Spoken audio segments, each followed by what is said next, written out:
Hey class, welcome back to week 4 of our study of Stop Trying. And I hope that you are really wrapping your brain around the concept of identity, a sense of self, the fact that you are always cultivating, always constructing, and always protecting your sense of self.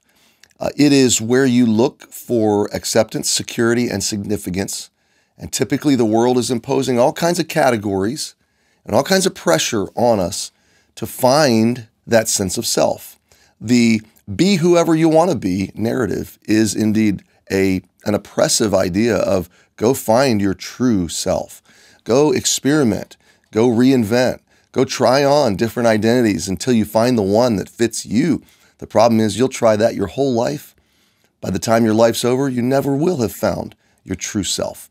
Well, last week we began to unfold the inerrant fragility of the world's narratives that are imposed on us, how we go about constructing a sense of self, and we unfolded the first of 2 of those fragile narratives. So the world, apart from Jesus, apart from God and the gospel, we only have 2 options. And we studied the first last week, and that's traditional identity. It's external, it's others-focused. I'm looking to others to validate me. Now, we saw this, but I want to remind you, the biggest problem with that narrative is that it empowers another human being to authoritatively validate me or to authoritatively invalidate me. And that is too much power for any other human being to have. So if I'm successful at the traditional identity model, others will validate me, and I will be looking to that validation from them to have a sense of self, which means I will continue to perform, to please, to make them happy, or else my sense of self is going to be weakened or lost. So it's a performance-based identity, which means the people I'm living for only love me conditionally, or at least that's my sense of it, my experience of it. So we had this quote in the book that if I give someone the power to approve of me, I'm also giving them the power to disapprove of me. And that's too much power. So the world, in its first position, says deputize everybody else. Give them the power to authoritatively, decisively tell you who you are, validate you or invalidate you, and tell you that you are a failure.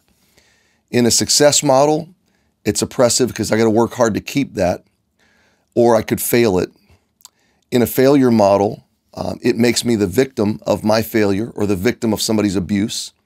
If somebody invalidates me or hurts me, then how does that define me? And so we become the victims of the opinions of others perpetually all the way through life. Now, there are some positives to the traditional identity, and that is that it's others-based, others-focused. It causes me to serve others, to sacrifice for others, to do what's best for others. Well, the alternative that we're going to unpack today, we call the modern identity. The modern identity looks at the traditional and sees it for its flaws and weaknesses and says, I reject that. I'm not going to let others define me. But since the modern mind says there is no God, then the only other place for the modern heart and mind to turn is inward. So the modern identity goes inward and says, since there's no God to define me and others can't define me, I'll just define myself. So we call this expressive individualism. And it is where the individual comes before everything else. Now here's what's going to happen in this chapter and a little bit forward, is we're going to see that the world creates a tug of war in our souls and in our society. It's a tug of war between the individual and the group, the individual and the family, the individual and the corporate society or the community, okay? And there's this inerrant tug of war. And the question, psychologically, the tension of our souls is, which one wins? Does the individual win at the cost of the group or community or family? Or does the community and the group or family win at the cost of the individual? Here's another way to say it. Do I lose my individuality to be who everybody else says I have to be? Or does society lose its right to tell me who I am and how to serve it so the individual can win and I can go be whoever I want to be, which is obviously completely self-consumed. Both of these identities are the only two paths that the world gives us to create a sense of self, and all the way through our life we feel the tension between these two. I want to be me, but everybody expects me to be this. Do I get to be me, or do I have to be who everybody else expects me to be? It's a brutal tension.